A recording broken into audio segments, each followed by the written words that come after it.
te donner des paroles que tu connais. Cesse de prier juste par l'intelligence. Commence par prier par l'Esprit. L'Esprit de Dieu va t'amener dans la profondeur, dans la natation, dans l'exaltation de la parole de Dieu. Et c'est quand tu exaltes la parole, c'est quand tu commences par... Écoute, quand tu commences par faire ça, même si tout à l'heure tu étais faible par terre, tu n'avais plus de force ni d'espoir, ce n'est qu'en ce moment-là, tu sens une main de Dieu te relever, te renforcer, te donner le courage, comme Élie était là, tout découragé. Il dit, Seigneur, c'en est assez, prends mon âme. Je ne suis pas meilleur que ceux qui sont partis. Dieu dit non, et il envoya des hommes qui sont venus pour lui dire, lève-toi, mange et bois. Le chemin est encore long. C'est pas ici, il faut mourir. Frère, c'est pas ici, il faut croiser les bras et dire, vraiment, j'ai tellement lutté pour la faire là. Maintenant, il faut laisser. Il n'y a pas question d'abandonner. Il n'y a que question de motiver les anges, de renforcer les anges, d'activer les anges par la parole que Dieu t'a déclaré à un moment donné. Écoute, Lazare, il était sorti du tombeau, mais quelque chose se passait encore dans la vie de Lazare. Il est sorti certes, mais il était encore lié. Il faut l'œuvre de quelqu'un d'autre. Écoute, à des moments donnés, Dieu lui-même, il suscite quelqu'un pour venir te délier. Que la parole en toi ce matin soit déliée. Il y a des paroles que tu dois déclarer, prononcer pour te voir quitter ton étape à étape. Parce que Dieu a appelé à être sauvé.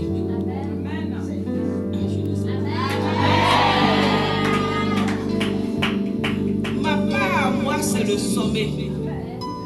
Qu'importe ce que je vis aujourd'hui, ta part à toi, c'est le sommet. Je m'en fous de ce que tu traverses là. Ça, c'est la réalité. Mais la vérité, c'est le sommet. De sorte qu'à un moment donné, ils seront obligés de soulever leur tête. C'est pas fini, ils vont soulever les pieds pour te regarder. Là où Dieu te place, là où Dieu te met, là où Dieu t'amène, Dieu t'amène très loin avec lui. Très, très loin. Ne pense pas que c'est ici. Ne t'attarde pas autour de ce que tu vis aujourd'hui. Ta part, c'est le sommet. Ta part, c'est encore plus loin. Ta part, c'est encore dans la profondeur de l'immensité de son amour pour toi, de l'immensité de sa bonté pour toi, de l'immensité de la profondeur de ce qu'il est, de ce qu'il a à déclarer, à faire dans ta vie. La part que Dieu te réserve n'est pas égale à ce qu'un homme peut te donner.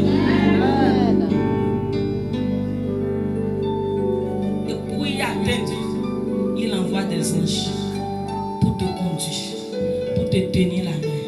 Au moment où Élisée s'est senti fatigué de tout ce qu'il vivait, fatigué de courir. Il arrive des moments où tu es fatigué de courir. Il arrive des moments où tu es fatigué de te défendre. Il arrive des moments où tu es fatigué de parler. Tu es fatigué de te plaindre à l'homme. Tu es fatigué de ceci. Je t'annonce, les anges viennent à ton chemin pour te renforcer, pour te donner de la force, pour t'encourager, pour te tenir la main. Il y a une nourriture cachée qui t'attend. Je t'annonce que la manne t'attend. La manne, c'est la nourriture qu'il faut manger pour que son corps ne soit pas usé. Alléluia.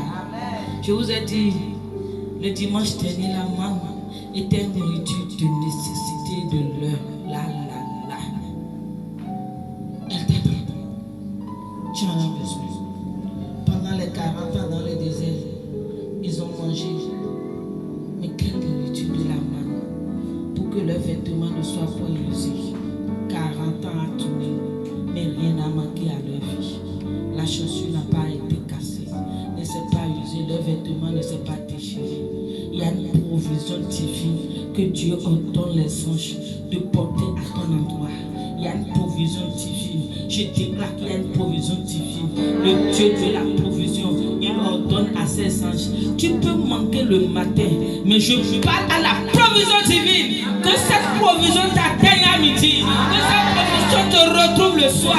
Que cette provision te retrouve au cours de la journée. Je parle de la provision divine.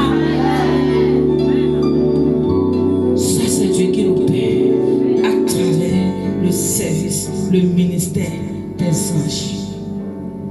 Chaque jour, en ce jour, je me suis réveillé. Les bontés de l'Éternel soient renouvelées à mon bataille, soient renouvelées pour ma part. Il est déclaré que l'Éternel enverra ses anges devant moi. J'envoie les anges devant moi. Pour chaque dossier de ce jour, les anges me précèdent. Quand tu déclares la parole, tu attires les anges qui sont envoyés à ton endroit et ils se viennent à l'œuvre. Ils travaillent pour toi. Pourquoi? Tu viens de les activer par la parole de Dieu.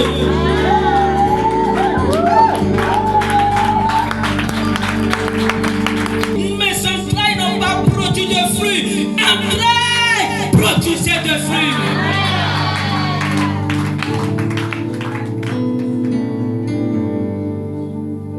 Quand tu actives la parole, quand tu déclares la parole, la Bible déclare: je ne serai pas laissé dans la faute, même si ma chair est finie, mon âme. C'est pourquoi, écoute Satan, même si je suis plus de ce vivant, ni ma mort n'est pas un gain pour toi. Lui pensait qu'il allait te maintenir dans des situations de pleurs. Tu viens de lui dire, même si je meurs là, tu n'as pas de gain dedans. Le gars est obligé de te laisser. Active les anges, envoyés à ton endroit, envoyés pour te libérer par la parole. Tu dois connaître la parole de Dieu. Tu veux avoir le ministère des anges, tu dois connaître la parole de Dieu. Eux, ils sont activés par ça. Si quelque chose les active, c'est la parole de Dieu. Si quelque chose les fait mouvementer et les met en ébullition, les met au travail, c'est la parole de Dieu.